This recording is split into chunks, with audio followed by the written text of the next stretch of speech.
Los reactores de tanque agitado eran la solución del balance macroscópico de masa y el balance macroscópico de energía. Y resolver el balance macroscópico de masa y de energía lo podíamos hacer con un conjunto de suposiciones. O sea, teníamos que integrar en el volumen de control. Pero nosotros integramos con varias restricciones. Que no hubiera transferencia de masa por ningún otro lado, ni flujo de fluido que no fuera por la sección transversal 1 y 2. Y que, lo más crítico de todo, la composición y todas las propiedades del volumen de control son iguales en todos los puntos, e igual a lo de salida. Ese reactor era un reactor de tanque agitado ideal. Y cuando nosotros resolvimos un PFR, un reactor de operación tubular, perdón, también resolvimos el sistema de ecuaciones diferenciales a derivadas parciales con varias suposiciones fuertes. Primero, no había nada más que una velocidad en el sentido de un eje. No había velocidad en los tres ejes. Después, no había difusión, no había transferencia de masa, ni axial ni radial. Y el perfil de velocidades era plano, para que el régimen fuera turbulento, y perfectamente plano. O sea, toda la sección transversal era de la misma velocidad, cuando sabemos que incluso el perfil no es tan plano. En las paredes la velocidad tiene que ser cero, el perfil no puede ser nunca plano, pero idealizamos en los reactores de operación tubular que el perfil de velocidad era plano y no había difusión ni axial ni radial. Por eso, y que estaba en estado estacionario. Para poder transformar la ecuación diferencial a una ecuación diferencial ordinaria. Eso me dio el reactor de operación tubular ideal. Con lo cual, el ingeniero Macaño viola sus propios principios. O sea que, a ver, ¿cómo me explico? ¿Cómo puedo ser tan esquizofrénico que en alguna materia yo me encargo, en alguna materia, tengo como filosofía hacerlo lo más exacto posible y de ahí bajar todo lo que pueda? Pero yo sé cómo es exacto. Así hice termodinámica fisioquímica. Las soluciones eran o sea, mis soluciones eran exactas. Después, que el modelo termodinámico, la ecuación de estado, esa no sea tan exacto, bueno, eso es problema de otros. Pero termodinámicamente, delta es igual a Q menos W, ni más ni menos, es así. Y la K de equilibrio es la productora de las actividades, elevado a su coeficiente estequiométrico. No hay otra. Es así. Después, si no puedo calcular actividad y pongo la fracción molar, y pongo la ley de Raoult, y pongo bueno, eso es problema suyo. No, teóricamente era así. ¿El IRQ qué hace? El IRQ nos dio todo ideal. O sea, ¿por qué no nos dio primero los reales y después los ideales? O sea, sea coherente, de lo más exacto posible y después simplifique. Bueno, sí, algo hice. La deducción del balance microscópico de masa era exacta. ¿Vale? Pero te dije, no hay tiempo para que nosotros hagamos FD, entonces vamos a entender la solución aproximada que es ideal de la operación tubular ideal. Integrar en el volumen de control se puede. Lo hace CFD, Computational Fluid Dynamics, lo hace. Ahora, los resultados finales son muy parecidos al ideal, pero son reactores ideales. Entonces vamos a ver qué se hacía en ingeniería química cuando no teníamos esta herramienta de Computational Fluid Dynamics. Porque las conclusiones que podemos sacar de esa herramienta son todavía sumamente interesantes por el análisis que hace y por la comprensión de la no idealidad de este reactor, de cómo es un reactor real. En esa idea se difuminan los bordes, o sea, Ahora vamos a volver al concepto que quisimos transmitir cuando dijimos que un reactor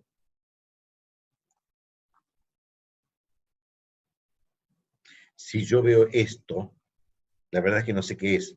Es un reactor sin duda, pero es operación tubular o operación de tanque agitado. ¿Sí? Ambos son cilíndricos y todo lo único que difiere es la relación ancho-alto. O sea que estos son, o lo que hemos visto, son los dos extremos idealizados de un reactor real. Un reactor real debe oscilar entre este comportamiento de reactor de tanque de operación tubular ideal y un reactor de tanque agitado ideal. El reactor real está al medio. A veces muy desplazado hacia operación tubular, a veces muy desplazado al de tanque agitado, pero estos dos son los dos extremos. Entonces la idea es ver cómo analizar el reactor que está al medio, el reactor real, sin usar las herramientas computacionales de balance microscópico molar y balance microscópico de energía. Me pregunta Agustín si es muy complejo Computational Fluid Dynamics. No. Eh, a ver, creemos que si realmente lo necesitan, leyendo el libro, leyendo el manual, o sea, nosotros hemos usado, lo tiene SolidWorks, lo tiene Autodesk, y nosotros estamos usando otro software, lo tenía ANSYS, que era el otro, y estamos usando otro que nunca me acuerdo el nombre, el nombre. Cuando uno empieza a leer la deducción, dice, lo que tiene que hacer es aplicar la ecuación de balance molar diferencial. Entonces tengo que calcular cuánto valen los valores de difusión, los valores de velocidad, etcétera, etcétera. Creemos que le hemos dado suficientes herramientas como para que lo arranque. Pero la verdad es que nosotros teníamos una idea, o sea, pero llevaría todo o sea, ver algunas de las complejidades reales lleva bastante tiempo. ¿Está bien? No es complejo, es tiempo y tiempo sentado para poder entenderlo. De lo contrario es apretar un botón, poner dos y que dé muchos dibujitos. ¿Está bien? Preferimos que se comprenda el estado estacionario general, el diseño global, porque se diseña como lo estamos haciendo nosotros, no con CFD. Con CFD se buscan los errores, se buscan cuando no anda el sistema, pero no se diseña con CFD hasta el momento. Se diseña con las ecuaciones de PFR ideal, o de tanque agitado ideal, perdón, de operación tubular ideal, o de tanque agitado ideal, porque si las cosas no andan, está el control. El control resuelve todo. Mientras ustedes den suficiente área, el control controla. Y si la cosa, la temperatura no andaba justo la que ustedes le dijeron, y controlan la temperatura, suben un poco la temperatura, produce más y problema resuelto. O sea, en general no se hacen. CFD es una buena herramienta para entender lo que no anda, pero no se usa todavía como diseño. Es usar una bomba atómica para algo que el tanque anda, y lo que nosotros necesitamos es proponer un tamaño. Y el tamaño con CFD por 10 centímetros cúbicos más, 10 centímetros cúbicos menos, no cambia nada. Por supuesto, si después de haberlo puesto, haber gastado $1.000.000, porque era de tantalio, forrado en oro, lo ponen en marcha y no andan, bueno, ahora recurren al CFD porque no anda, porque van a gastar otros $500.000 más para hacer la simulación, para decirle que lo que tienen que ajustar es un bulón. O sea,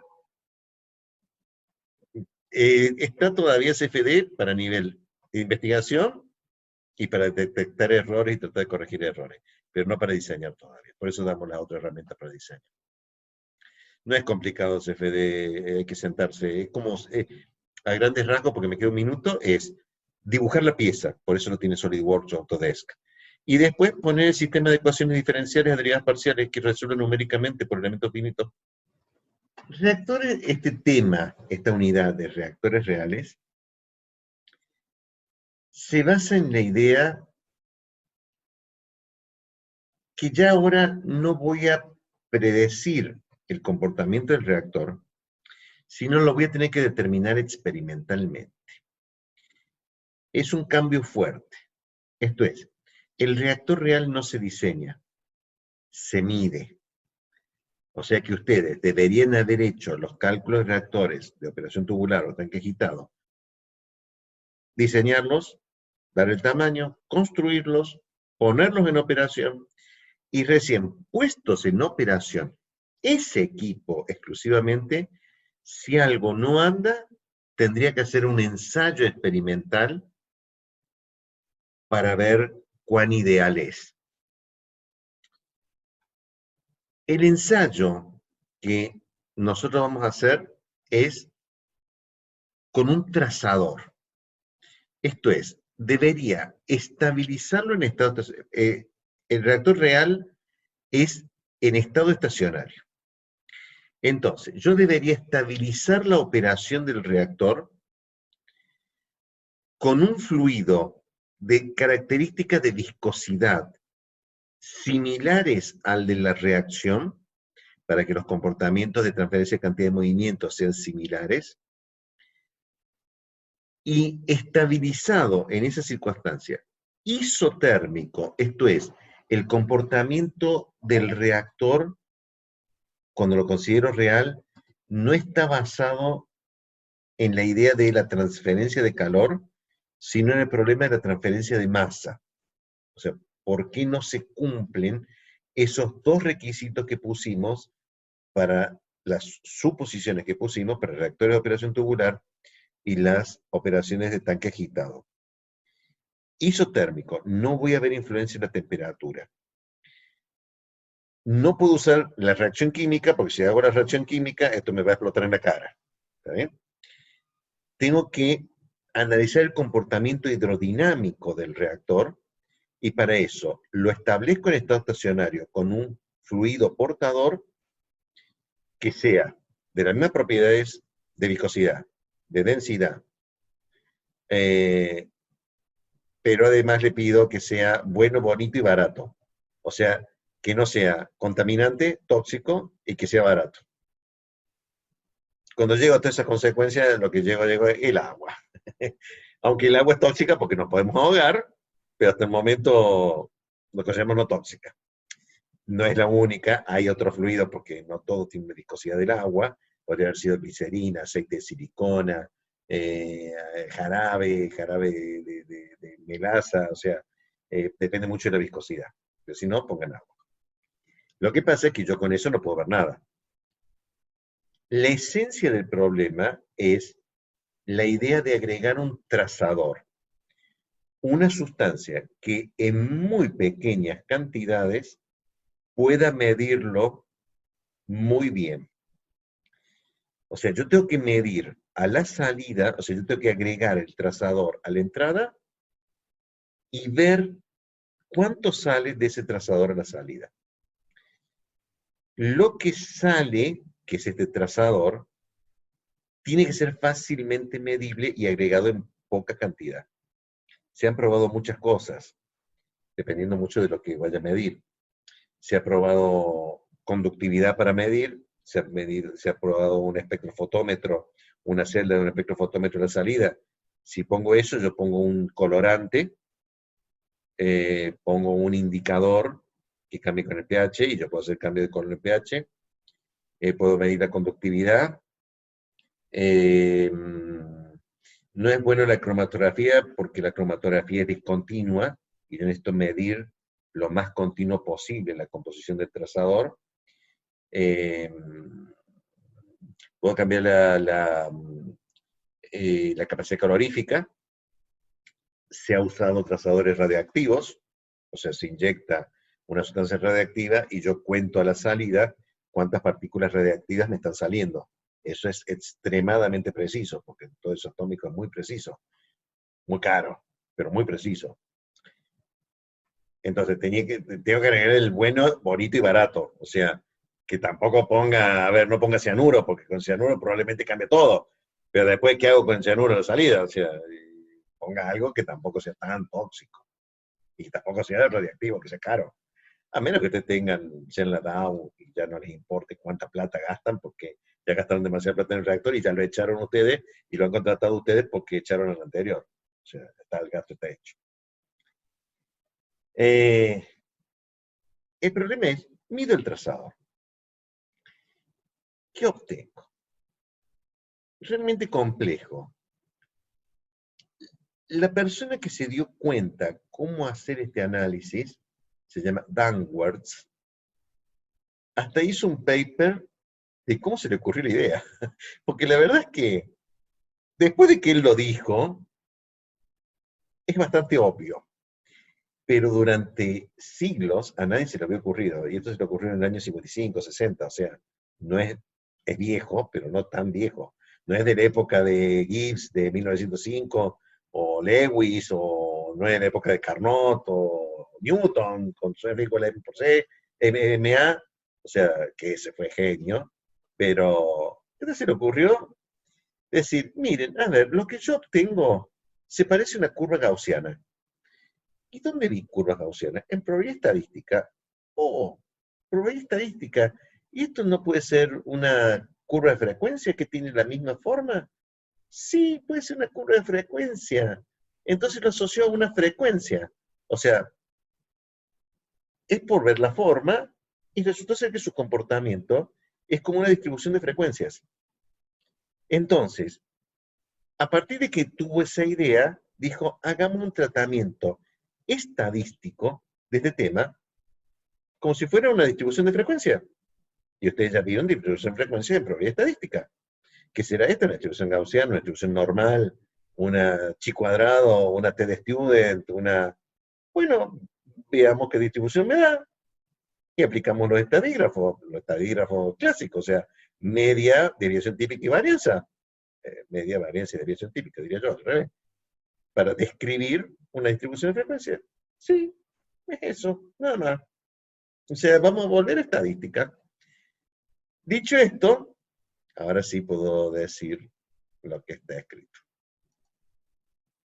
Reactores reales, entonces, las herramientas, la peligrosidad, se tengo que usar el ensayo del trazador. Voy a definir un parámetro básico. El parámetro básico con el cual yo armo toda esta estructura de estadística se llama EDT, que no es el error de control, ahora se llama función distribución de tiempos de residencia. EDT. Nombre largo si lo hay, y no hay forma de acortarlo. Es la función distribución de tiempos de residencia. Esta función es una función muy particular. Tiene que cumplir dos condiciones. Debe ser mayor que 0, y la integral entre 0 e infinito de esta función debe dar 1. Esto es matemático, esto es requisito de la función distribución tiempo de residencia. Debe cumplir esto, sea lo que sea. Después vamos a ver cómo calcularla. Pero por definición debe ser esto. Con esta función así definida, distribución de tiempo de residencia, vamos a definir otras dos funciones adicionales. La función distribución de tiempo de residencia acumulada f de t. F de t es la integral entre 0 y t, entre el tiempo t, de e de t diferencia de t. Cumple, por consiguiente, con dos requisitos. F de 0 es 0, porque al tiempo 0, la integral entre 0 y 0 me da 0, me debe dar 0. Y cuando el tiempo es infinito, entonces la integral entre 0 e infinito de dt me debe dar 1. Observen que yo estoy definiendo una función adicional, la distribución acumulada, la función distribución de tiempo de residencia acumulada, no la e de t. Tiene como consecuencia esta definición, que es esta mitad hasta ahí, bueno, esta parte tiene como consecuencia de que f, la función de distribución de tiempo de residencia acumulado, es 0 para 0 y 1 para infinito. Y la función lavado es la integral entre t e infinito de e de t diferencial de t. Si ustedes observan, la relación entre estas dos funciones es que la función de distribución de tiempo de residencia acumulado entre 0 y t, y la lavado entre t infinito. La suma de las dos, ¿está bien? A la larga va a ser entre 0 e infinito, porque es entre 0 y t infinito. O sea que la suma de f de t más w de t tiene que dar 1, siempre. Por las mismas propiedades, por propiedades integrales, la integral entre t e infinito es 1 menos la integral entre 0 y t. Por esto que yo decía, de que la suma debe dar 1. ¿Está bien? W de t más f de t, la suma tiene que dar 1. Eso hace que si f de 0 es 0, w de 0 es 1, porque es 1 menos 0. Y si f de infinito es 1, 1 menos 1 es 0, o sea que la función lavado en infinito vale 0. Y las otras dos expresiones relacionadas son una mera consecuencia de la definición de e de t, de f de t y de w de t. Y es que e de t es la derivada de f de t con respecto al tiempo, y es igual a menos la derivada de w de t con respecto al tiempo. La segunda es de prueba muy fácil, porque si ustedes demuestran que e de t es la derivada de f de t, w es 1 menos f de t. O sea que es, eh, tiene el mismo valor, pero signo opuesto. O sea, f de t es igual a 1 menos w de t, tiene signo opuesto. La derivada tiene que tener signo opuesto. Debido a estas relaciones entre estas tres variables así definidas, la función distribución de tiempo de residencia e de t, la función distribución de tiempo de residencia acumulada f de t y la función lavado w de t, es que dado una de las tres, yo puedo encontrar cualquiera de las otras dos. O sea, me basta con dar una de estas tres para tener las otras dos.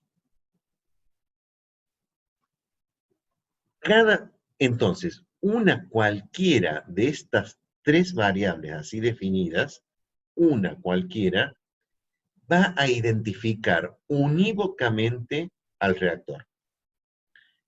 ¿Qué quiere decir con esto? Eso de unívoco ya los traumó. Tienen que recordar el ciclo introductorio, las relaciones funciones unívocas o biunívocas. Se olvidaron. Quiere decir simplemente que cada reactor tiene una huella digital, una función que lo describe. Esa función que lo describe es una cualquiera de estas tres. E de t, llámenla E de t. Simplemente que, como son intercambiables, me da lo mismo decir, la f de t de este reactor es así. Vale 4 por 10 a la 5 más 25 por x más t más... Esa, la función desarrollada, identifica unívocamente, o sea, al reactor real que tiene esa única función. No hay otro reactor en el mundo que tenga esa función de distribución de tiempo de residencia. Pero es para PFR o para CCTR, no lo sé, no me importa. El reactor es un reactor. Estaba entre los dos, está en un extremo, está en el otro, está bien en el extremo en el otro. El reactor tiene esa huella digital, esa función de distribución de tiempo de residencia. Obviamente la pregunta es, ¿cómo lo obtengo y para qué sirve? ¿Se entiende la idea? O sea, eso es lo que trata el tema. O sea, todo el capítulo básicamente se trata de esos dos temas. O sea, ¿cómo obtengo esa huella digital que la voy a encontrar experimentalmente con un ensayo de trazador? ¿Y para qué me sirve? ¿Está bien? Esto es cómo sé yo lo que está pasando. O sea, viendo esa huella digital que tiene este reactor, ¿cómo sé lo que está pasando? Para saber qué es lo que está pasando, voy a comparar con los dos extremos el reactor PFR ideal, el reactor de operación tubular ideal, el reactor de operación de tanque agitado ideal, y como mi reactor se va a encontrar estos dos extremos, voy a ver para qué lado tira. ¿Tira para la operación tubular tira para el reactor del lado tanque agitado, eso me va a permitir decir más o menos qué problemas puedo estar teniendo, porque si yo lo diseñé como operación tubular y tira para el tanque agitado, es porque algo en la geometría no está bien, porque no lo estoy logrando en los perfiles planos, no estoy logrando el perfil plano de velocidades y estoy teniendo mucha difusión o transferencia de masa porque se me está haciendo todo como un tanque agitado. O sea que hay algo que está mal en el diseño. La relación diámetro largo, algún empaque del catalizador, los dos defectos comunes que tienen los reactores, zonas muertas y cortocircuitos. Esto era, hay alguna zona de este reactor a donde el fluido no se mezcla. Al no mezclarse, queda una zona muerta que no reacciona como el resto del reactor de tanque agitado. Y puede haber, si el reactor es operación tubular, una canalización. O sea, puede encontrar un canal, sobre todo si el hecho empacado, en donde el fluido salga muy rápido. Entonces no tiene tiempo de reaccionar. Y en otros lados se queda horas ahí reaccionando y reacciona mucho. Entonces el reactor no es de operación tubular. Tiene zonas muertas y cortocircuitos. Eso lo puedo identificar cuando yo vea la huella digital de este reactor, su función, distribución de tiempo de residencia. Como son funciones del tipo estadística, tiene parámetro estadístico, tiene estadígrafos, entre los cuales el primero, el tiempo medio o tiempo de residencia. Esta es una mera aplicación del teorema del valor medio de la integral. Esto es, la integral entre 0 e infinito de t por e de t diferencial de t me da el tiempo medio o tiempo de residencia de el trazador dentro del reactor. Como es una distribución de probabilidades, una distribución estadística, tiene una varianza. La varianza es la integral entre 0 e infinito de t menos t medio al cuadrado por e de t diferencia de t. Y la varianza adimensional, porque esa tenía unidades por tener elevado al cuadrado, que es la varianza dividido el tiempo medio al cuadrado. A grandes rasgos, en una distribución de frecuencias, no necesariamente podía usar como parámetro estadígrafo el tiempo medio, podría haber usado la moda, la mediana, pero como esta es continua, no es discontinua, preferimos el valor de media como caracterización de la distribución, y en una distribución, el ancho de la distribución era proporcional a la varianza. Si la varianza era muy pequeña, la distribución era muy angosta, o sea, estaba toda la distribución concentrada en pocos valores de la variable. Si la varianza era muy grande, era un pico que estaba muy distribuido, era muy ancho. O sea, supongamos que esta es E de t,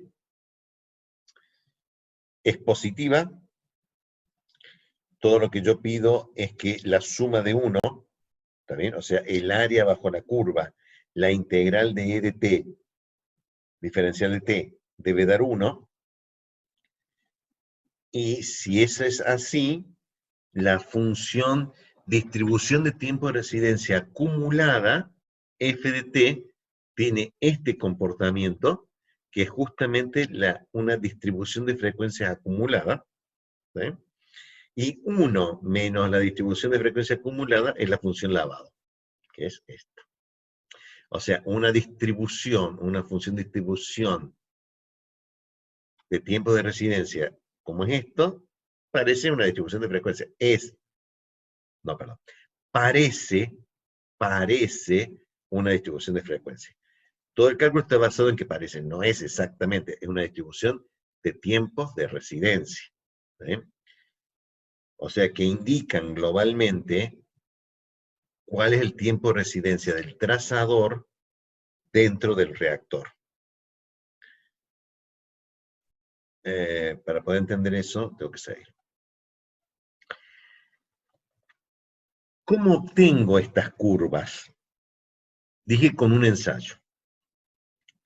Hay tres tipos de ensayos, por lo menos, hay varios más, pero los tres más frecuentes por su simplicidad, esto es, hacer otro tipo de ensayo, no gano nada. Matemáticamente muy bonito, para el parcial me queda bárbaro, porque tiene que hacer una ecuación matemática, un diente de sierra, puedo inyectar polinómicamente. Matemáticamente es un buen juego, muy lindo, muy bonito, y lo resuelve más caro. O sea, pero conceptualmente no vale la pena, porque experimentalmente es altamente probable que sea uno de estos tres. O un ensayo de pulso, o un ensayo de escalón, o un ensayo de escalón negativo. Eh, por lo simple y por lo frecuente, y ustedes están viendo que si yo tengo tres huellas digitales intercambiables, como son EDT, FDT y WDT, y tengo tres ensayos de pulso, de escalón y de escalón negativo, ¿habrá alguna relación entre ellos? Sí, por eso es tan fácil este tema. Es fácil. ¿Cómo es el ensayo de pulso? El ensayo de pulso es, no lo tengo acá, lo que tienen que hacer. El ensayo de pulso es,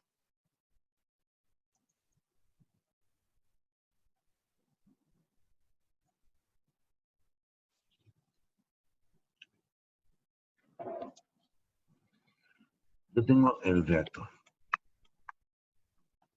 que supongamos que es tan agitado, puede ser cualquier cosa. Yo tengo un fluido portador que está en estado estacionario. Mido el trazador, lo mido a la salida y analizo el comportamiento del trazador, de la concentración del trazador. Es la única sustancia que hay y es la única sustancia que voy a seguir. Le voy a poner subí, no porque haya otras sustancias, sino porque la C sola me queda tan fea, o sea, pero no porque haya otra sustancia, porque solamente, o sea, hay dos sustancias, el portador y el trazador. Y a mí lo único que me sirve es seguir al trazador, porque el portador no lo mido. O sea, era un fluido inerte que no me afecta la medición. El trazador está en pequeña cantidad, es la concentración que yo sigo. Si yo sigo, eh, si yo hubiera medido a la entrada eh, esta concentración del trazador en ese punto, el pulso, el ensayo de pulso, quiere decir que la concentración del trazador es 0 hasta que lo agrego, y en el tiempo t igual a 0, agrego una jeringa de este trazador, que significa que yo inyecto una cantidad definida en un lapso de tiempo muy corto, muy corto. Eso es un pulso. Ahora bien, eso fue porque yo estaba midiendo la entrada, ¿sí? Pero la función de distribución de tiempo de residencia se basa en medir la concentración del trazador a la salida, ¿sí? Entonces, a la salida, ¿qué me pasa? Que si yo mido la concentración a la salida y no mido nada, no mido nada, no mido nada. ¿Por qué? Porque se metió adentro. Va a llegar un momento en que empieza a salir. Cuando sale, empiezo a ver el aumento en la concentración del trazador a la salida. Después va a dejar de salir. ¿Está bien? Esto es, hay un tiempo al cual sale, puede que desde el comienzo salga, puede que salga más tarde, pero lo que yo mido es la concentración del trazador a la salida, siendo que yo a la entrada, en un tiempo inicial, que lo voy a fijar arbitrariamente en 0, porque total es arbitrario, agregué un pulso de concentración del trazador. Bien. Problemas. El primero, yo tengo un solo sensor, no tengo dos sensores. Me es muy caro poner dos sensores. ¿Está bien? Entonces, yo, aunque hice esto, este sensor no lo tengo. O sea que esta sé que existe, pero no la tengo, no la mido. Yo lo único que mido es a la salida. Así que tengo que arreglarme lo que fuera, me la tengo que arreglar con esto, con medir la concentración a la salida del reactor, la concentración del trazador a la salida del reactor. ¿Cómo hago? Bueno, muy bien. Hago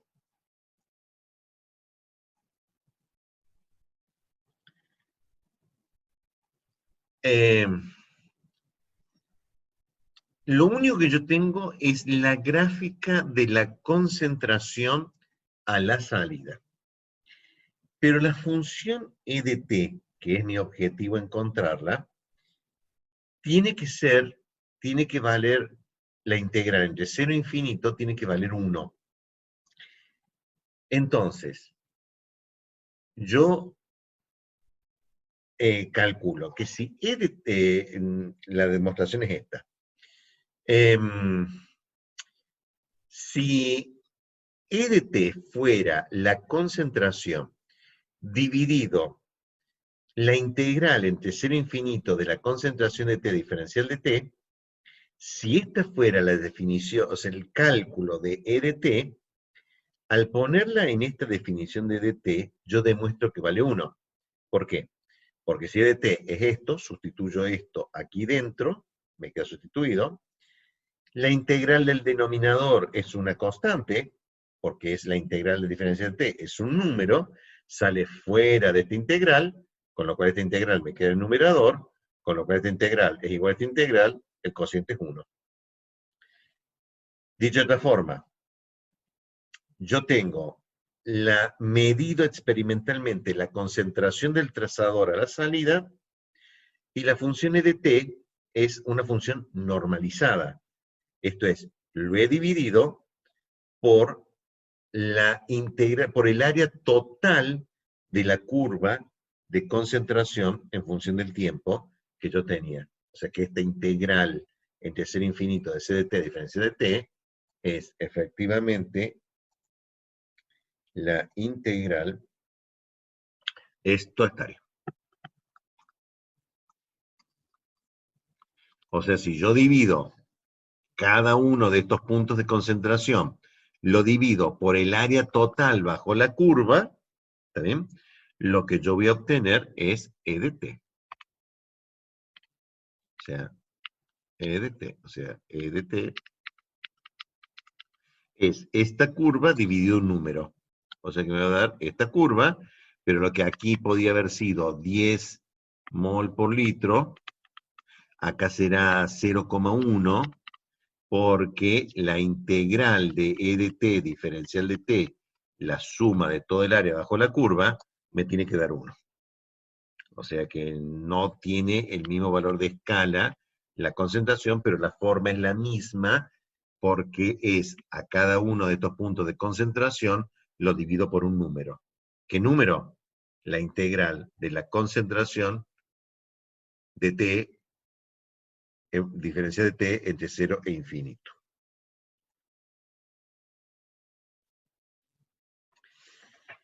Bien. Con esto yo logré además tener solamente datos de salida.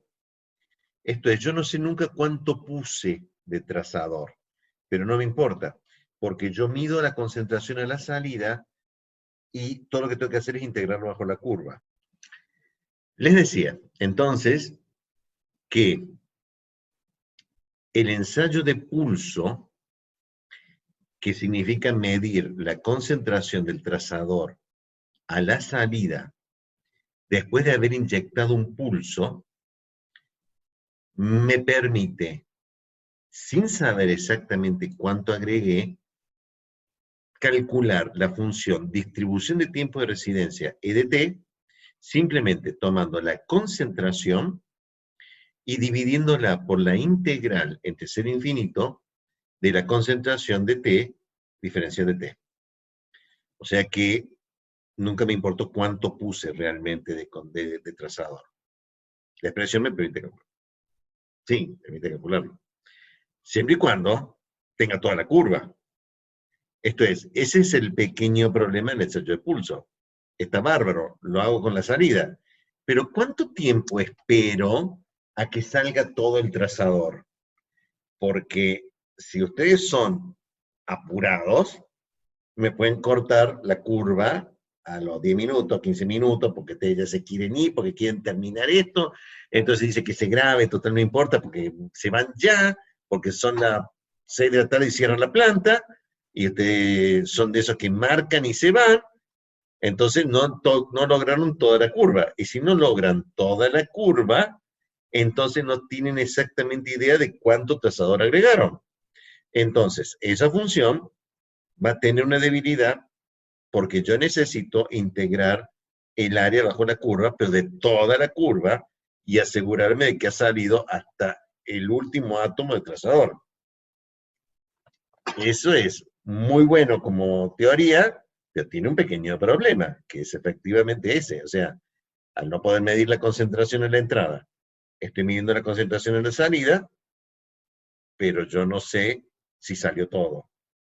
Es un ensayo que tiene, o sea, tiene una respuesta rápida, pero tengo que tener paciencia, tengo que hacer y esperar y hacer otras cosas, y contestar los chats, los mails. No, son ingenieros, los mails, no son los chats, porque los chats no se hacen por eso. Trabajan, no chatean, entonces ténganle paciencia. Pero el ensayo, si han hecho un ensayo de pulso, la función que encuentran es EDT. Fíjense que eso viene junto, o sea, decir que he hecho un ensayo de pulso, encuentro experimentalmente la concentración a la salida del reactor, eso me permite encontrar EDT. Una vez que tengo EDT, puedo calcular, porque es una pavada, FDT, WT. Puedo calcular el tiempo medio de residencia y puedo calcular la varianza, porque son las ecuaciones que describí en ese momento.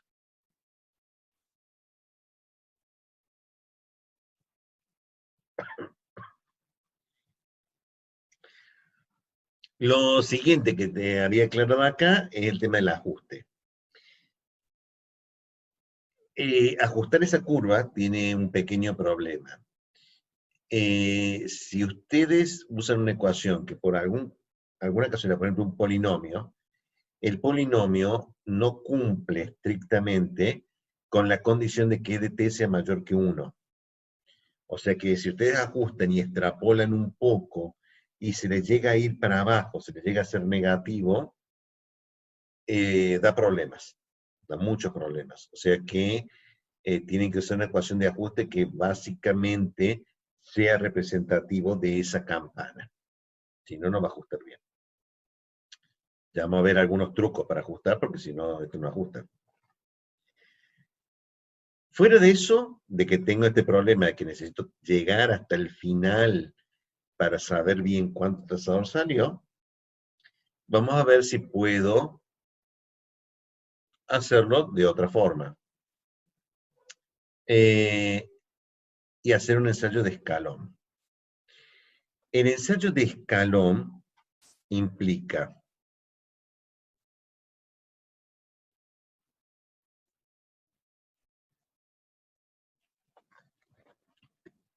que a mi reactor, que no sé por qué todavía lo hago de tanque agitado, porque podría haber sido cualquier otro, sí, a este lo voy a hacer así, el otro lo voy a hacer limpio, me da lo mismo. Está en estado estacionario con el portador. Yo acá mido la concentración a la salida. A la entrada de este reactor, yo pongo una T. O sea, entra fluido portador y entra constantemente, a caudal constante, trazador. Debía haber dicho mejor. A un tiempo cero, o sea, si yo mido la concentración, en un determinado momento abro una válvula que hace que constantemente me inyecte trazador a este portador. O sea, abrir la válvula, inyecta, inyecta, inyecta y sigue inyectando. Claro, estaba en estado estacionario.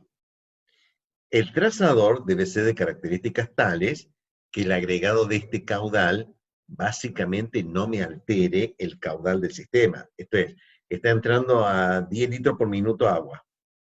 Y estoy entrando un litro por 10 horas, más o menos de 0 a 1 litro por hora de trazador. O sea, estoy entrando una gotita, un hilito, algo muy chiquito, pero claro, esto es tinta, o es un indicador, o es algo muy iónico, es fácilmente medible a partir de allí. ¿Sí? O sea, en un lado del cañón donde entra, digamos, en flujo pistón, o sea, en perfil de régimen turbulento. Entra el reactor y mi análisis es qué es lo que pasa en el reactor. Y mido la concentración de esa especie de salida. Entonces, lo que puede suceder es que al comienzo, en el tiempo cero, en donde yo agregué trazador, empieza a aparecer trazador, hasta que llega un momento en donde la concentración del trazador a la salida del reactor no cambia. O sea, está en estado estacionario. Esta curva así tiene pinta de F de T. Sí, es efectivamente lo que voy a encontrar es F de T. ¿Bajo qué condiciones? Simplemente la curva F de T va a ser la concentración medida dividido la concentración cero del trazador, que es esta. Deja de compartir uno, compartir el otro. Esta es C0. O sea, cuando llega al final, C0 toma el valor de 8 molar, o sea, 8 mol por litro. Entonces, F de T es simplemente la concentración, función del tiempo, que es esta curva, dividido el máximo valor, que es 8.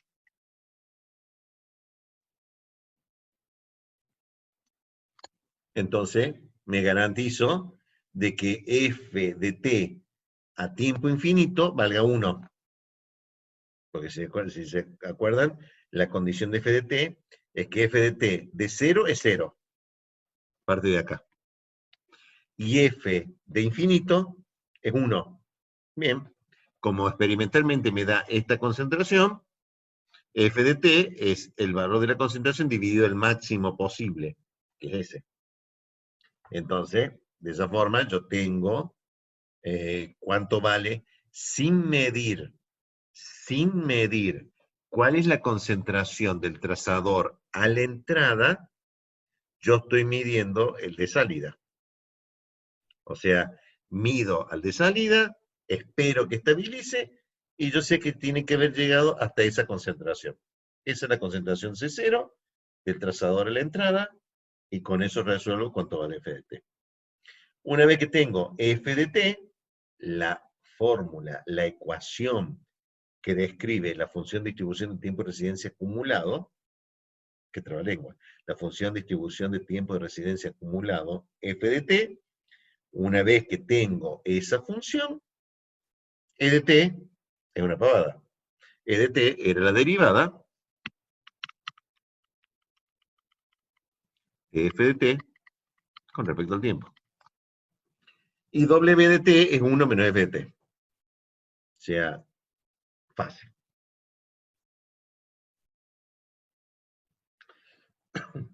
O sea, FTG. ¿Cuál es el problema? Nuevamente, tener paciencia para asegurarnos de que hemos llegado realmente a la C0, que hemos llegado realmente al máximo valor de concentración porque estoy inyectando en forma permanente y que llegué al máximo. Necesito saberlo. O sea,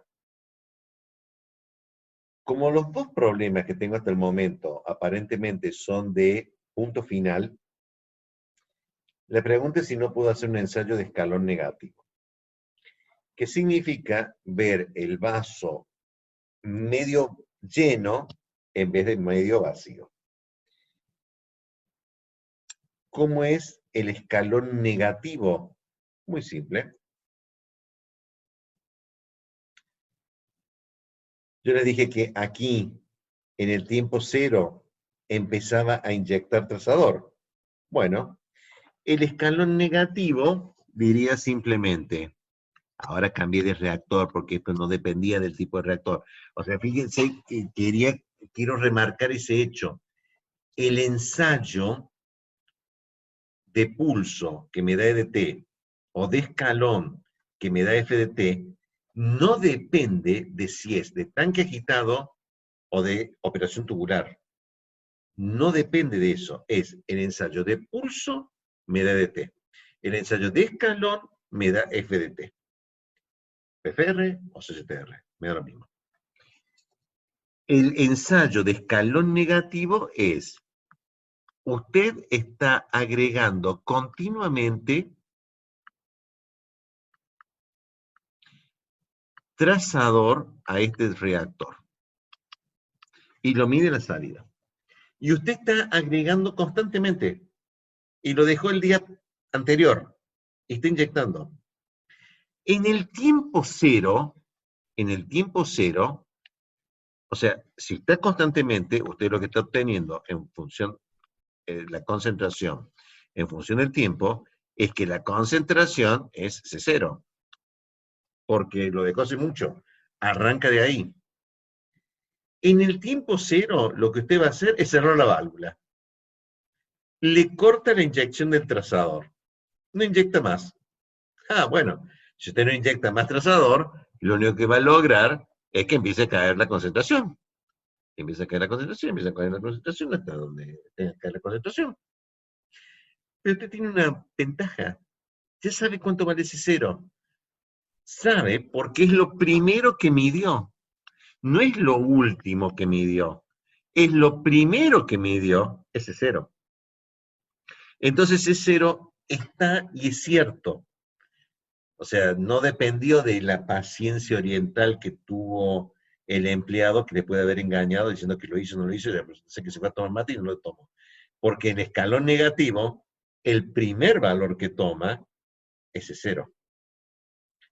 Y cierra la válvula, deja de inyectar y ahí mide la concentración a la salida del reactor. Esa es la ventaja, razón por la cual, aunque parezca raro, la verdad es que si se puede hacer, el más fiable es el de escalón negativo.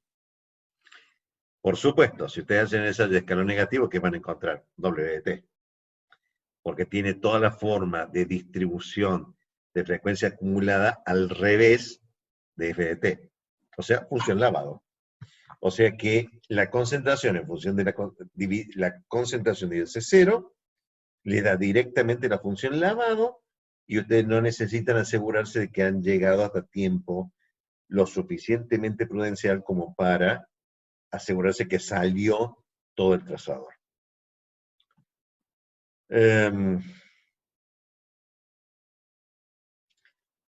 Bien, ¿para qué sirve esta huella digital? Para poder saber para qué sirve, yo tendría que encontrar cómo es las funciones que describen la función de distribución de tiempo de residencia que describe los dos reactores ideales, el de tanque agitado y el PFR. O sea, tengo que ver cómo son las huellas digitales de los dos ideales para poder comparar mi resultado experimental final. Para eso, yo necesito tener algunas propiedades, algunas definiciones básicas, que son un problema de estadística. Tengo que hablar primero de la función delta de Dirac. Probablemente sea la primera vez que escuchen esta función. Sí deben haber escuchado de Dirac, porque se debe haber usado en química general. Es uno de los físicos que estuvo en la época de oro de la física entre 1905 y 1915, haciendo todos los descubrimientos de átomos, de fisión de átomos, de fuerzas intratómicas, la fuerza de interacción nuclear fuerte, débil. Ese Dirac, ese físico. También los físicos son medio matemáticos, o sea, son medios locos, aunque los matemáticos son totalmente locos. Esta función es muy particular, muy rara. Se define por tramos y ni siquiera se puede graficar. El valor de la función es 0 para todo tiempo distinto de 0. O sea, en cualquier eje, excepto el 0, para todo tiempo distinto de 0, delta vale 0. La pregunta es, ¿cuánto vale delta en t igual a 0?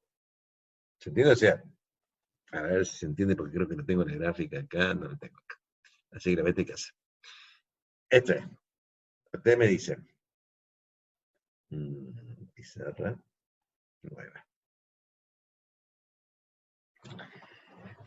Esta función, en función del tiempo, supongan que ponen el 0 acá, para poder exponer el 0. Usted, ingeniero, me dijo que delta de Dirac vale 0 acá y acá. No es igual a 0, vale 0. ¿Cuánto vale en 0? ¿Está bien? No sé. El 0, no sé cuánto vale. Sinceramente no sé cuánto vale. Lo único que sí sé, cosa rara, es cuánto vale el área bajo esta curva. ¿Cómo puede valer algo una curva que es 0 para todo 0? El eje de las abscisas es real. El conjunto de números reales era un conjunto de números denso. ¿Qué quería decir que era denso? Que entre dos números reales siempre hay otro número real. O sea, por eso el 0 es 0, pero antes de 0 y después de 0 hay número. O sea, ¿cómo puedo concebir? Tratar de hacer un área de algo que no existe porque no tiene ancho. Bueno, entonces Dirac la hizo fácil y simple. Dijo que esa integral vale 1.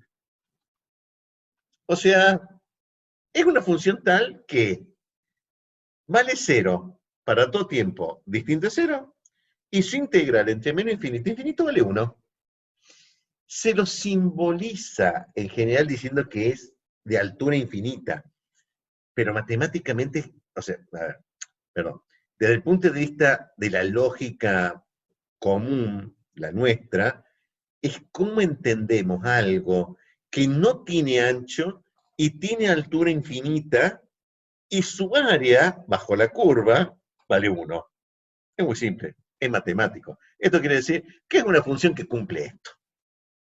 Aguántensela y vean las consecuencias que tiene, porque me gusta que valga esto. Bien. Entre esto incluyo, o sea, entre menos infinito e infinito, entre el 0 e infinito. O sea, cualquier cosa, nosotros decimos que, punto de vista matemático, es cualquier cosa que atraviese el 0. O sea, si la integral atraviesa el 0, creo que se lo puse acá. Lo puse acá. No lo puse acá. Esto quiere decir que si yo integro entre menos 10 y menos 1, esta integral me vale 0. Si yo integro delta de Dirac entre 2 y 10, la integral vale 0. Pero si yo integro entre menos 1 y 1, como crucé el 0, esta integral vale 1. ¿Entendés? O sea, por solamente haber más de 0, la integral vale 1. Una propiedad que la voy a enunciar porque es matemática, es bastante interesante, pero es axiomática, es que esta función delta de Dirac tiene esta propiedad muy rara. Delta de Dirac de una función que es t menos t0, o sea, cuando hacía esto, en álgebra y geometría analítica, más que en álgebra, veíamos que era una traslación de la variable. ¿Se acuerdan que ustedes había traslación y rotación? Las variables trasladadas eran t, era x menos x0. Eso es una traslación en el eje de las x. Esto es una traslación del sistema de coordenadas a t0 multiplicada por cualquier función del tiempo, multiplicada por delta de Dirac, e integrada entre menos infinito e infinito, me da el valor de la función valuada en t0. Esa es una interpretación razonable debido a que su área vale 1. ¿Está bien? Es como decir, si el área bajo la curva entre menos infinito e infinito vale 1, y yo multiplico esa área por una función cualquiera, ¿está bien? Entonces, el valor de la función multiplicada por esa área que me da 1, me da la función valuada en t0. Esa es la idea. Tómenla como viene, porque es una propiedad que tiene la función delta de Dirac, y vamos a ver para qué sirve. Veamos la función delta de Dirac, aplicada a un reactor de operación tubular ideal.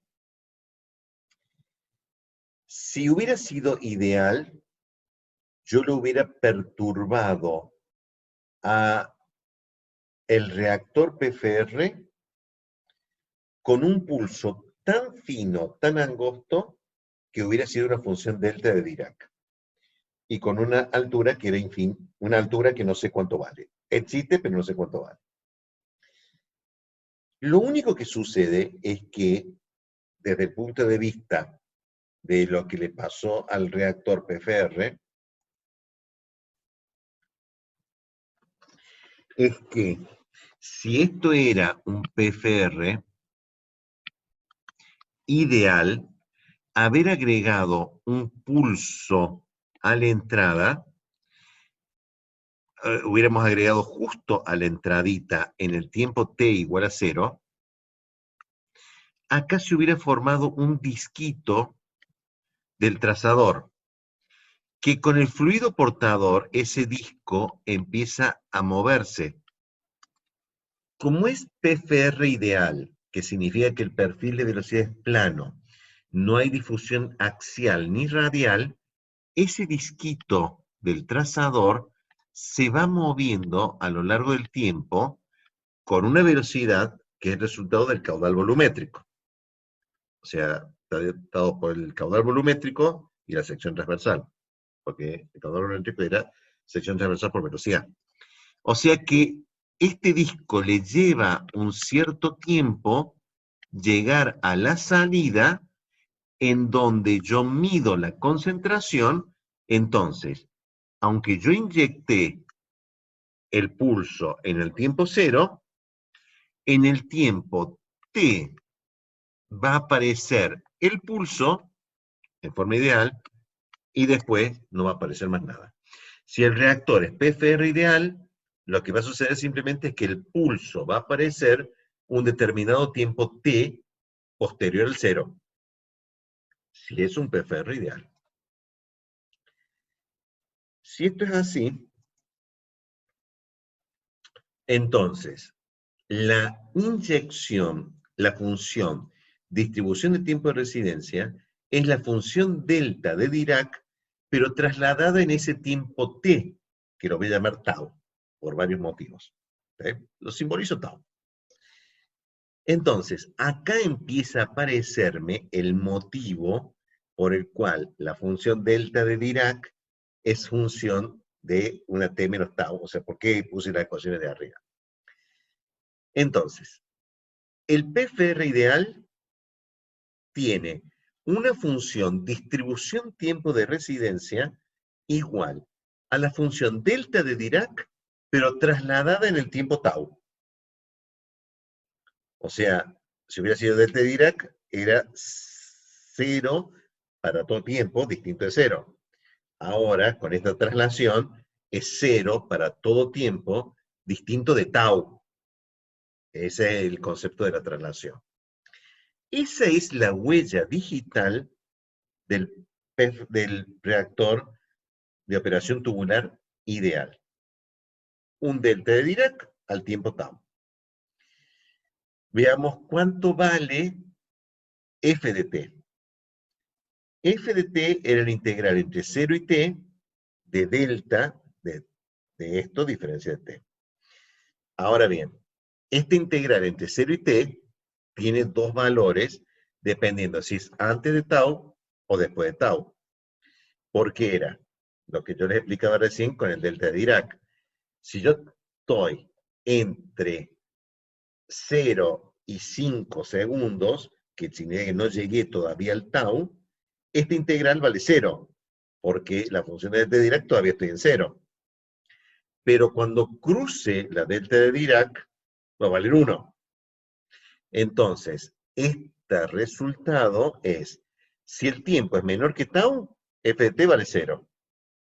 Y si el tiempo es mayor que tau, esta integral vale 1. ¿Y cuánto vale w de t? 1 menos f de t.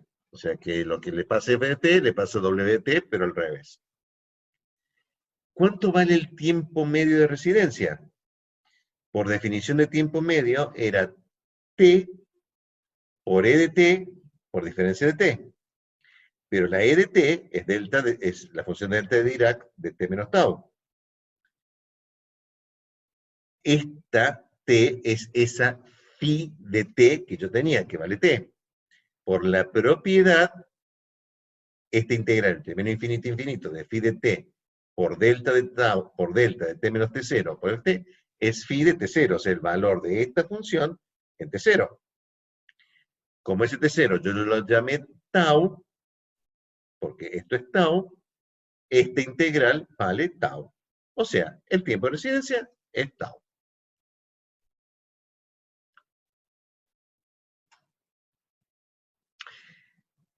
Efectivamente, Agustín. O sea, si tiempo es... Ah, en esta.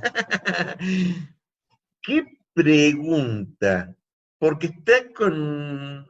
excelente pregunta. Yo sé que vale 0 si t es menor que tau. Y yo sé que vale 1 si t es mayor que tau. La pregunta es, ¿cuánto vale f de t en tau? ¿Se entiende la pregunta que me hacen? O sea, sí, yo sé cuánto vale antes y después. ¿Y en tau cuánto vale? Ahí tengo que recurrir a sus profundos conocimientos de límites orientados. Esto es, el límite izquierdo me da 0. El límite derecho me da 1. ¿Cuánto vale en el punto? No sé, la verdad es que nunca me importó, porque es una discontinuidad. O sea, yo sé que viniendo de la izquierda hacia la derecha vale 0. Viniendo de la derecha hacia la izquierda vale 1. En el punto no tiene valor. Cosas raras la matemática. Es un escalón perfecto y tiene dos límites laterales. ¿Eh? Pero en el punto, no sé cuánto vale. Diría, es un punto de discontinuidad porque los límites laterales son distintos. ¿Se entiende, Agustín? ¿Se entiende lo que planteo? Ya están viendo la gráfica. Ustedes están ansiosos por ver la gráfica. La gráfica, porque son ansiosos, es, con MATCAD yo no pude hacer un delta de Dirac. Así que imagínense que es todo lo que yo dije, que es no tiene ancho. ¿Está bien? O sea, esto es así. Con MATCAD tampoco pude hacerlo exactamente, de que esto sea el escalón exacto, vertical, vertical. Es un escalón a plomo. O sea, y por consiguiente, FT, yo no sé cuánto vale en tau. Sé cuánto vale su límite izquierdo, sé cuánto vale su límite derecho, pero en tau, no sé. Y WT es 1 menos F de T.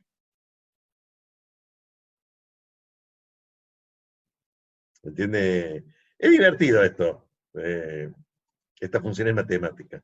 Por fin algo de matemática, estaba harto de esas ecuaciones diferenciales que tenían ahí dando vueltas, que son todas iguales, son todas iguales. Uno demuestra una y ya está todo. Acá es matemática pura. Volvemos a la fuente. Sigma, la varianza era t menos tau al cuadrado por delta de t menos tau por esto. Por la propiedad que acabo de enunciar de la función delta de Dirac, es el valor de esta función phi de t valuado en el t0, que en este caso se llama tau. Pero es tau menos tau es 0. O sea, la varianza es 0, lo cual ya ustedes se lo debían haber imaginado.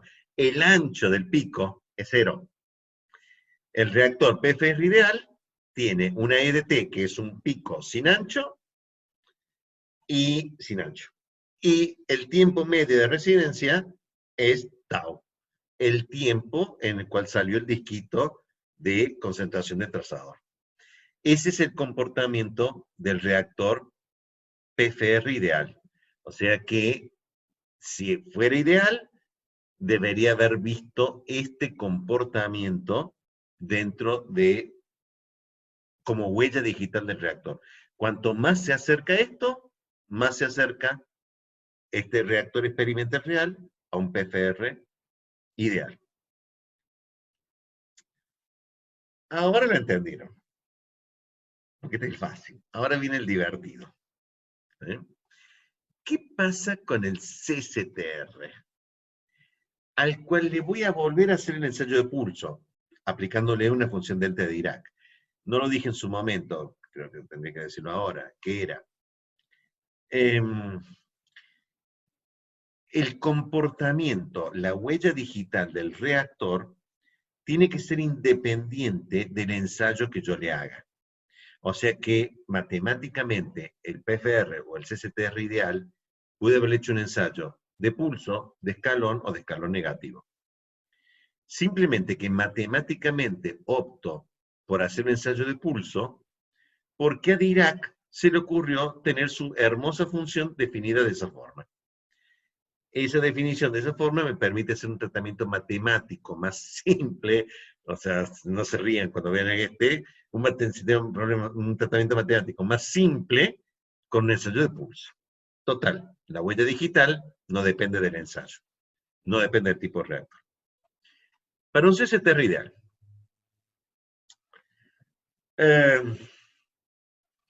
la ecuación que describe en función de tiempo el tanque agitado era la derivada del número de moles con respecto al tiempo era igual a Fi0 menos Fi más R sub IB. Acá no hay reacción química porque el trazador no reacciona, así que no puede haber cambios en los números de moles del trazador por reacción química. Lo cual me mueve a decir que no se olviden de que entonces esta expresión de balance molar de tanques también me permitía definir el llenado de tanque. ¿Está bien? O sea, si tiene reacción química, mejor para nosotros porque hay RQ. Pero si no tiene reacción química, la ecuación que describe cualquier tanque es esta que estoy poniendo acá. Si el caudal volumétrico era constante, porque acá estoy asumiendo que el fluido portador no tiene fluctuaciones de caudal y el sistema está isotérmico, no tiene cambio de temperatura que implica cambios en las densidades o volúmenes molares, entonces el flujo molar era concentración por caudal volumétrico, el número de moles es concentración por volumen del sistema, volumen del reactor, reemplazando todo esto en la ecuación anterior, era la forma en que yo lo llevaba a concentraciones. Cuando yo lo llevaba a concentraciones, el cociente volumen del reactor dividido caudal volumétrico tiene unidades de tiempo, tiene dimensiones de tiempo. Entonces se lo llama tiempo de residencia. Por eso el nombre de tau, que ustedes vienen conociendo de tiempo inmemorial. O tiempo espacial, como también lo llamábamos.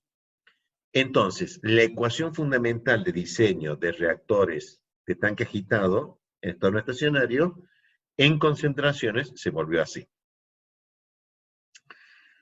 Ahora bien, en este reactor, como le he agregado, he hecho un ensayo de pulso, para todo tiempo distinto de cero, trazador no entra. O sea, debe haber una cosa, o sea, cuando yo inyecto un pulso, había una concentración de trazador dentro de mi sistema que estaba entrando. Pero fuera del instante inicial en donde yo puse el pulso, trazador no tiene que haber. O sea, va a seguir entrando portador sin nada de trazador. O sea, para todo tiempo t distinto de cero, la concentración de trazador a la entrada es cero, porque yo inyecté un pulso. Esto es lo más interesante de decir. Si es así, este C sub I 0 es cero. ¿Está bien? Porque fuera del tiempo t igual a cero, a partir de cualquier otro tiempo posterior, instante inmediatamente posterior, la concentración de entrada de trazador es cero. ¿Quiere decir esto que no entró trazador? No, no quiere decir que no entró trazador. Debe haber entrado trazador, pero en el tiempo t más un infinitésimo, trazador no hay. Entonces, este C sub I 0 es cero, separo variables, o sea, llevo la concentración al otro miembro, llevo el tiempo al otro miembro, paso el tau dividiendo, y me queda esta ecuación diferencial que va a tener como límites de integración, que para cuando el tiempo t tienda a cero, la concentración del trazador debe tender a esa que entró en el instante inicial. O sea, cuando t tiende a cero, la concentración debe tender a cero. Pero se suprimió esta porque para todo tiempo distinto de cero, la concentración que se está alimentando es cero. O sea, este es un ensayo de pulso, no es un ensayo de escalón. Si voy a decir, bien, justo cuando se me interrumpía, estaba planteando que el escenario del CCTR ideal con un ensayo de pulso inyectando un delta de Dirac tiene un comportamiento muy extraño. Primero es un pulso. Esto significa que fuera del instante inicial en donde inyecté el pulso, un instante t más un infinitésimo y ya no entra más trazador, porque se inyectó un delta de Dirac. O sea que desde el punto de vista del reactor CCTR, la concentración inicial del trazador es cero porque le está entrando portador puro. O sea, le entra portador, no le está entrando más trazador, excepto en el instante inicial.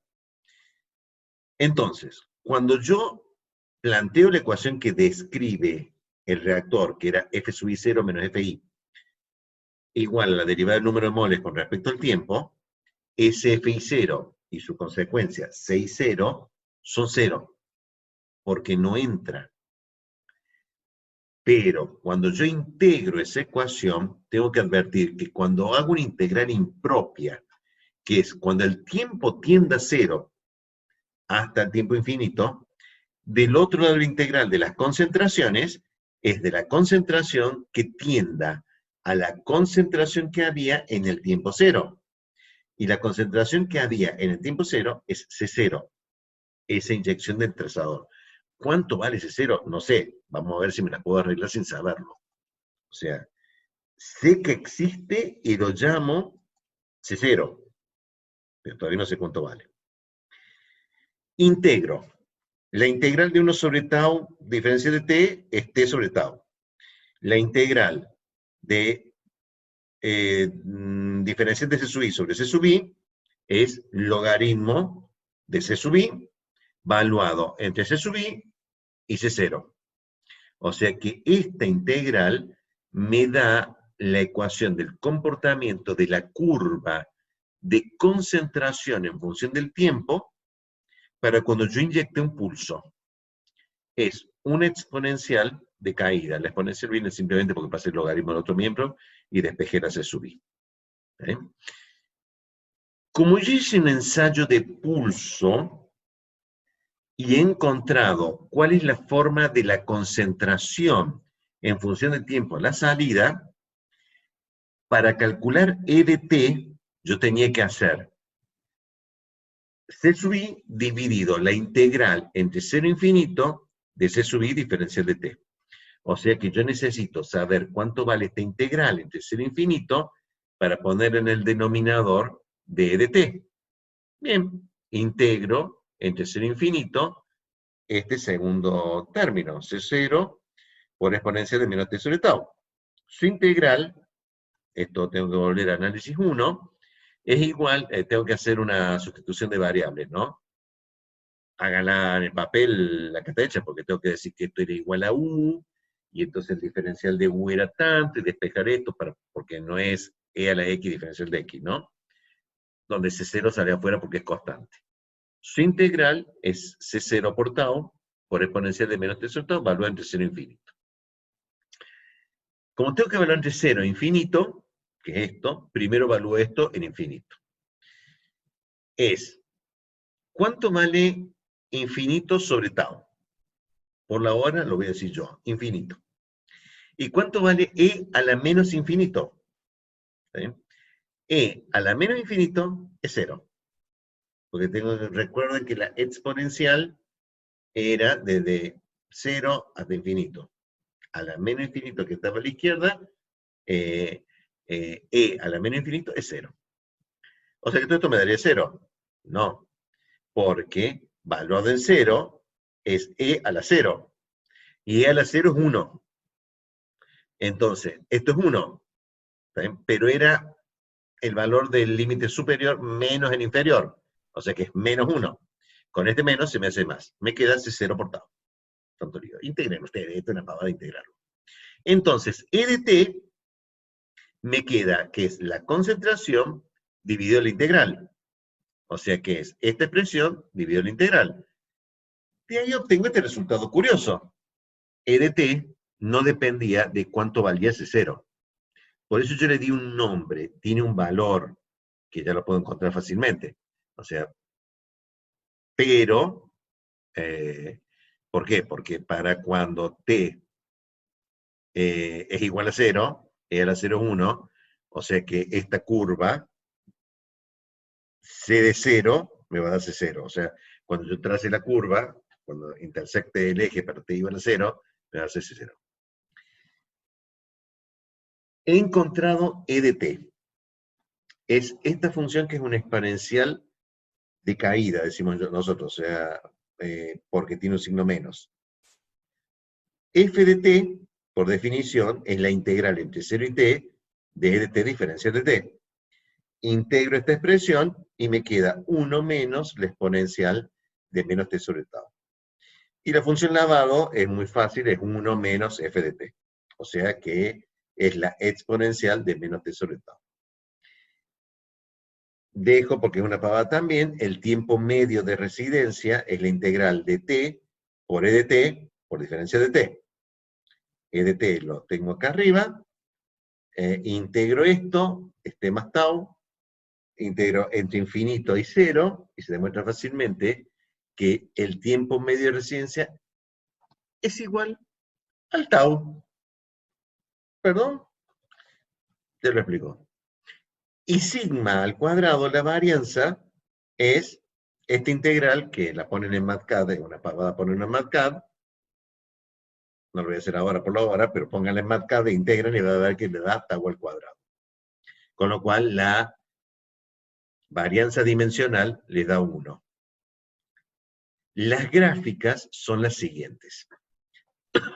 Si yo grafico E de t, arranca en 1 y después es una exponencial decayente. O sea, de exponencial de caída. En la función delta de Dirac, que yo le inyecté el pulso, es ancho 0 y altura infinito. Hice un ensayo de pulso. Hice un ensayo de pulso, entró en instante inicial, después no entra más nada, por eso es 0. Pero fíjense qué curioso el comportamiento del CCTR. Empieza a salir trazador desde el tiempo t más un infinitésimo. O sea, apenas lo inyecté y en un CCTR ideal ya sale trazador. Peor aún, sale la máxima cantidad de trazador. O sea, así es el CCTR. Esto es, la idea era, ¿se acuerdan que lo dije cuando dije el volumen de control? Qué cosa rara este volumen de control. Entra a la velocidad v y apenas entra la velocidad v al volumen de control, esta definición de que está perfectamente agitado, de que todas las concentraciones de todos los puntos son idénticas, es uniforme en todo el volumen de control, e igual al de salida, hace que se mezcló este pulso, hizo puff, se mezcló con todo el reactor y empezó a salir. Y como no entra más nada porque inyecté un pulso, se empieza a lavar el reactor. O sea, empieza a perder trazador y cada vez menos. Como es una exponencial, es un decaimiento infinito. O sea, recién en el infinito va de 0. Las funciones e de t y f de t también son curiosas porque, o sea, no tiene una curva tipo S, como era la de titulación de un monoprótido, etcétera, etcétera, que comparte mucho con estas funciones. Esta función exponencial de caída que es la anterior, en la f de t tiene este comportamiento gráfico y en la w de t es 1 menos esta, tiene este comportamiento. O sea que, y varias cosas distintas. En el PFR me resultaba claro que el tiempo de residencia o el tiempo que estaba el trazador dentro del reactor fuera tau. ¿Por qué? Porque yo le inyecté y le llevó tau minutos lograr salir. Entonces aparece el pulso en tau. Fíjese que esto, aunque hice un ensayo de pulso, no tiene un pico. Pero el tiempo medio es tau. También es tau. O sea, en el PFR y en el CCTR hay un tiempo medio de residencia llamado tau. La diferencia está en que la distribución, la función distribución de tiempo de residencia, E de t, para el pulso,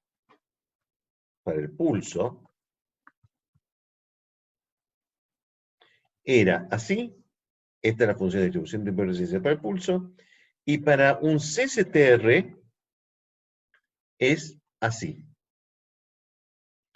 Entonces, mi pregunta es, si esto no tiene pulso, ¿cuánto es su ancho? ¿Cuánto es el ancho? El máximo posible es 1.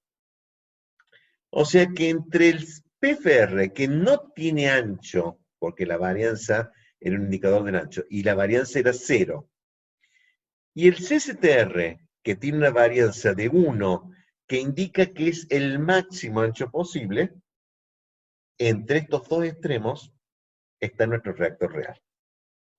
Entre un PFR ideal o un CCTR ideal. El comportamiento divertido es el CCTR, porque el del PFR era muy obvio. Bien. Para terminar, voy a hablar brevemente, muy brevemente, con esto termino, porque me faltan 4 hojas más para terminar, cómo ajustar esas curvas. Doy acá un método de ajuste y probablemente en el práctico vamos a ver algún otro método de ajuste. Aparte de los métodos tradicionales, el polinómico, que no es muy bueno, o el de un desarrollo en serie de funciones ortogonales. ¿Escucharon hablar de un desarrollo en serie de funciones ortogonales? Sí, sí escucharon hablar de un desarrollo en serie de funciones analíticas ortogonales. Si yo agregué analítica, ya les tiene que haber dado la orientación de lo que pasó. La serie de Fourier es un ejemplo de un desarrollo en serie de funciones analíticas ortogonales. Pero no es la última, hay polinomios ortogonales, no es la única desarrollo en serie. También serviría para ajustar un desarrollo en serie. Este es un ejemplo que voy a poner acá de un modelo de ajuste a partir de fenómenos físicos tipo reactor. Decimos, o hemos dicho, o llegó el momento de decirlo, quizás tendría que decirlo de esa forma.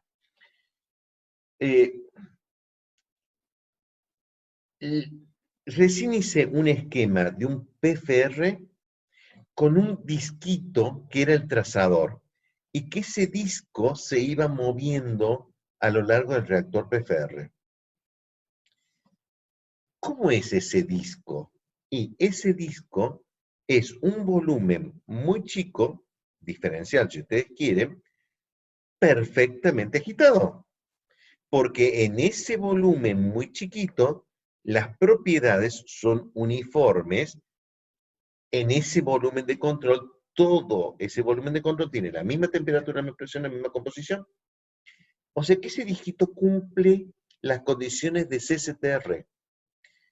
O sea que nosotros podríamos decir que un PFR es N reactores CCTR en serie. Como si fueran esos disquitos. O sea, un CCTR más un CCTR más un CCTR más un CCTR, todos en serie. Esa es la idea de PFR. La idea al revés es que cómo transformar un PFR en un CCTR es si yo tengo un PFR con reciclo, que sí lo vimos, si mal no recuerdo, un ejercicio de PFR, que ustedes no entendieron ni medio y no lo querían ver y no lo tomamos el paseo, y no sé por qué, porque dijeron, Cervetti, ponerlo en el paseo un lindo, divertido PFR con un reciclo. Porque, de acuerdo al reciclo, cuanto más reciclo tengo, más se parece ese conjunto a un CCTR. O sea, si yo no tengo reciclo, es PFR. Si yo tengo un reciclo infinito o reciclo todo, entonces un CCTR. Por el otro lado, o sea, entonces, un CCTR es un PFR con reciclo infinito. Al revés. Un PFR es infinitos reactores CCTR en serie. Entre esos dos extremos está el modelo real nuestro. Veamos el de N reactores CCTR en serie. N reactores en serie me permitiría, doy un ejemplo, ¿qué pasaría si yo hago un planteamiento de tener 3 reactores CCTR cuyo volumen total sea el volumen del reactor? O sea que el volumen de cada uno de estos CCTR sea 1/3 del volumen total, que es lo que yo planteo acá. Dado que el caudal volumétrico es constante, hay una proporcionalidad entre volumen y tiempo de residencia. Yo planteo que el tiempo de residencia de cada uno de estos reactores es 1/3 del tiempo de residencia total. Entonces, EDT, el resultado final es la concentración del trazador en el último reactor dividido esta integral. O sea que yo necesito saber cuánto vale la composición C3 de T del último reactor. Para poder ver eso, ahora agarro de la otra punta. Veo el primer reactor y veo cuánto es la función de concentración en la salida. Esa de salida constituye la concentración de entrada del segundo CCTR. Y esa será la entrada, o sea, la salida del segundo es la entrada del tercero. No es nuevo, no lo voy a explicar más, porque lo hicieron en un ejercicio. Sé que lo hicieron porque fueron los únicos 5 minutos que lo saludé que Cervete, que lo escuché diciendo, si usted tiene estos 3 reactores en serie, tiene que hacer esta ecuación, esta ecuación, esta ecuación. Lo saben, así que ya lo saben. Voy a poner rápidamente las ecuaciones. Lo que pasa es que lo hicieron con número de moles. Con concentración es lo mismo. La concentración a la salida del primero, depende de la concentración inicial y obedece esto.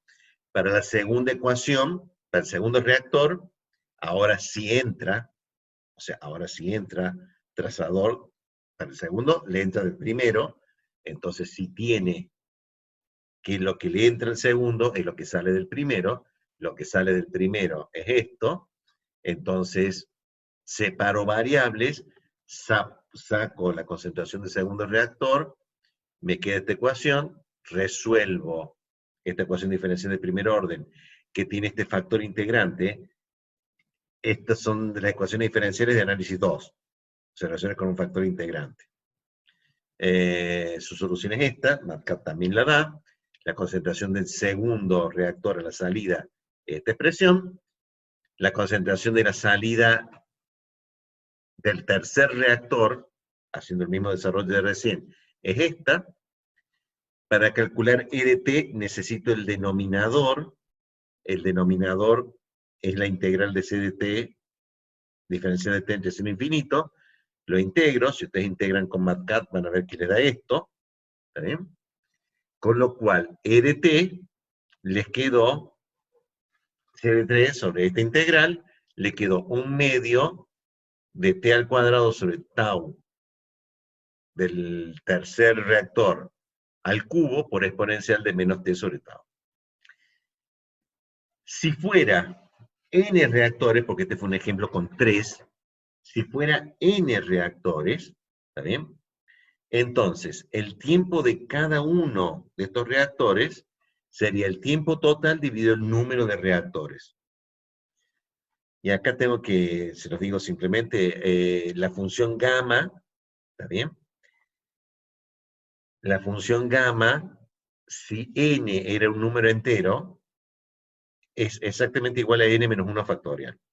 Y si no, la función gamma es una función analítica, de la misma cosa que yo decía de serie Fourier, y ese tipo de funciones, son funciones analíticas que tienen propiedades muy particulares. Eran funciones definidas por serie, ¿está bien? Las funciones analíticas. La función exponencial es una función definida por serie, una función analítica. Y la diferencia es que el factorial solamente se puede calcular con un número entero. La función gamma es función de un número real. Y tiene infinitas soluciones, tiene infinitos valores. Pero eso es matemática pura. Si yo hubiera usado la función gamma, para reemplazar este 2, que era un 2 factorial, ¿está bien? Me hubiera quedado e de t con esta expresión. Con lo cual, f de t me queda esta expresión. Si lo hacen con MATCAP, les va a dar. Llego a la fórmula final. La fórmula final, la pueden seguir porque matemáticamente es esta. Es muy fácil para la función lavado. Para MATCAP es muy fácil porque MATCAP tiene la función gamma, se escribe así, y la función gamma inferior incompleta, que se escribe así. La función lavado de t es simplemente la función gamma de n de t sobre tau n dividido gamma de n. Con esta función muy simple de ajuste, ustedes encuentran que su reactor equivale a n reactores STR en serie. N es real. O sea que es un poco raro decir que su reactor real equivale a 2,312537 veces o reactores CCTR en serie. Porque el 2 lo entendí, el 0,35 no lo entendí. Pero matemáticamente es muy bonito. Y es una buena función de ajuste para cuando es un PFR. O sea, un PFR se ajusta bastante bien con esto. Cuando nosotros lo vemos, ahora ya vamos al práctico, con esto terminé, van a ver que graficando el comportamiento del reactor real versus sus dos extremos del mismo tau, me permite saber si está más cerca del PFR o del CCTR, si tiene cortocircuitos o si tiene zonas muertas. Eso lo vamos a ver en el práctico. Desde el punto de vista teórico, esto es todos reactores reales. Bueno, me falta un tema, que es un tema, determinación de cinética. Bien, por la hora veo que ya tengo abandono, espero no haber grabado este último tramo. Uy, se me perdió toda la grabación del último tramo, así que van a recurrir a sus apuntes. Ya no tengo ni ganas de preguntarme, véanme 20 veces y pregúntenme en la próxima clase. ¿Estamos? Nos vemos, yo son a las 11 terminé justo, mis clases terminan a las 11. Ya me hubieran protestado si hubiera estado en clase acá. Se hubieran ido los quedaron los 24 que quedaron, que es lo que normalmente me queda en el curso. Esto es una clase normal. Me siento realizado. Gracias, chicos, por aguantarme. Ya lo voy a subir. Nos vemos.